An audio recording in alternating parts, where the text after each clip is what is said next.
listening to Not Bad Advice, where our goal is to offer perspective that helps you improve one aspect of your life at a time.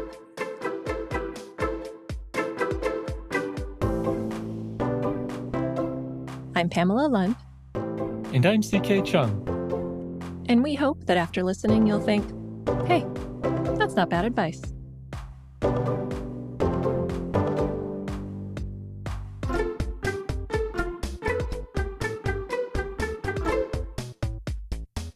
This is the fifth and final episode in our series on developing grit. If you missed the last 4 episodes, go back and listen to them because each of the types of grit we discuss work together and you need them all. If you only build up the grit to train your pain and don't build up the grit to recover, you'll burn out. And if you only build up the grit to train your weaknesses, but not the grit to master your fears, the weaknesses you train up won't be meaningful enough to make a difference. And if you don't train the 2 types of grit we're covering today, the grit to control your thoughts and the grit to persevere, you won't be able to train the other types of grit at all.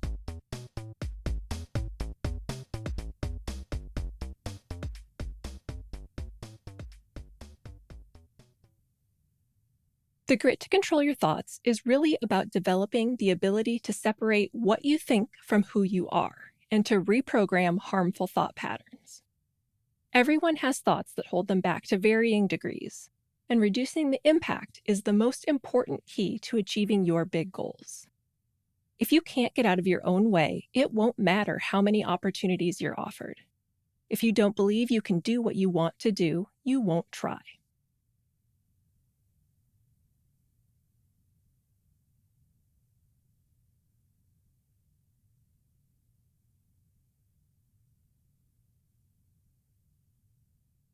The grit to control your thoughts is really about developing the ability to separate what you think from who you are and to reprogram harmful thought patterns.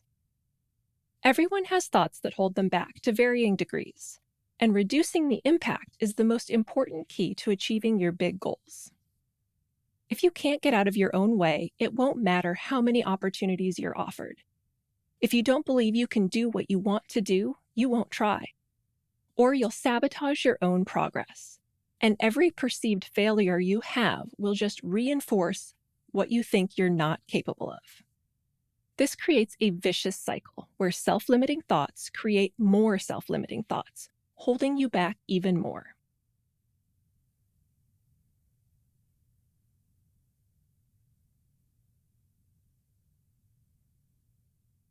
This creates a vicious cycle where self-limiting thoughts create more self-limiting thoughts, holding you back even more.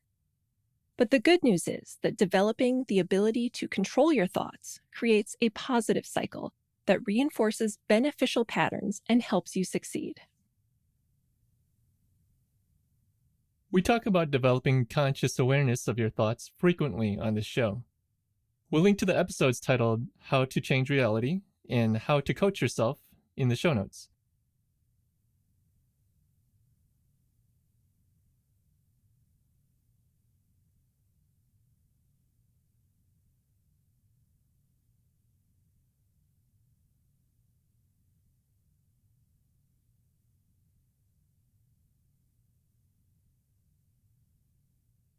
But almost every episode covers some aspect of taking control of your thought patterns and learning to change them for your benefit.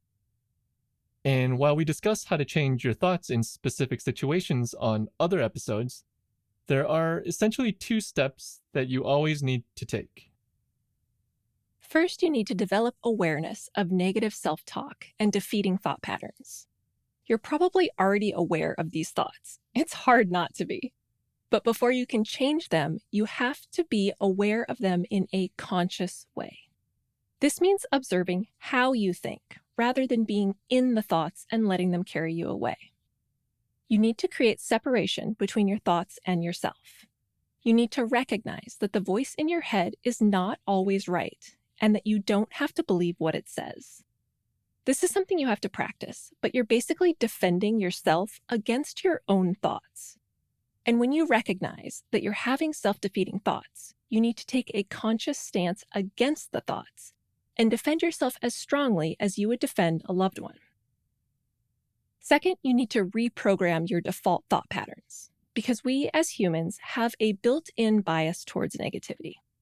We have to consciously and consistently focus on the good things in our lives to reduce the impact of that jerk in your head that tells you how dumb and incapable you are. Basically, you need to develop a gratitude practice.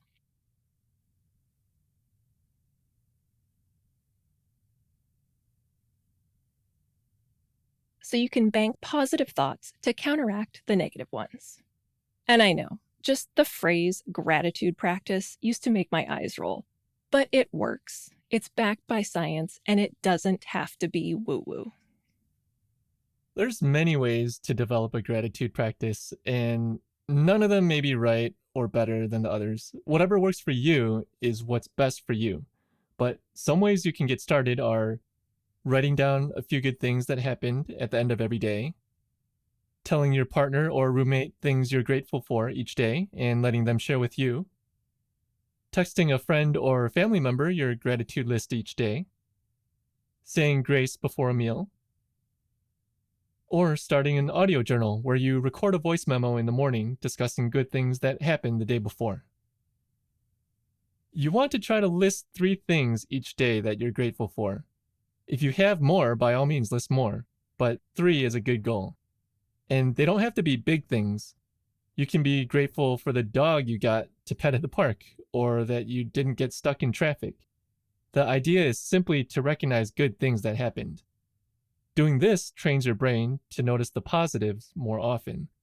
And the more you're focused on the positives, the less mental space you have for the negative thoughts that keep you from achieving your goals. In his book, The Art of the Impossible, the final type of grit that Stephen Kotler says you need to develop to reach your full potential is the grit to persevere. To me, the word persevere conjures up images of climbing Mount Everest or surviving while being lost at sea for a month. But persevering doesn't have to be that dramatic. The grit to persevere is actually more about the effort you put in on a day-to-day basis. You don't achieve your goals by making big pushes every now and then. You achieve them by making incremental progress every day. But as we've said, grit isn't about hustling until you burn out either.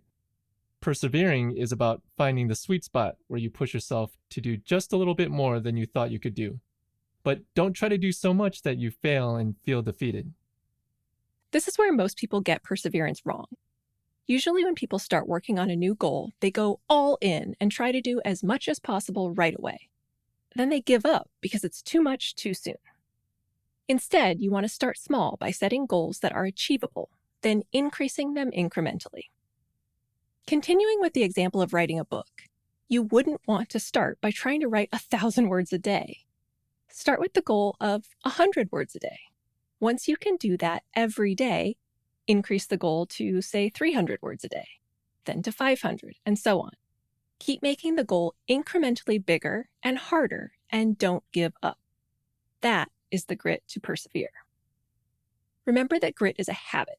You don't develop grit in a day, and you won't make the same amount of progress towards your goals every day, no matter how much grit you develop. But if you use the 6 types of grit as guides for how to improve incrementally, after a few months or a year, you will be astonished at how much you've accomplished. If you found yourself thinking, hey, that's not bad advice while listening today, we'd love it if you shared the episode with your friends and rated it in iTunes. You can get in touch with us on Twitter, where I'm at Pamela_Lund and CK is at CKDisco. To find us on other platforms, visit forcesofequal.com/advice. There you can also contact us if there's something you need advice about. We'd love to hear from you.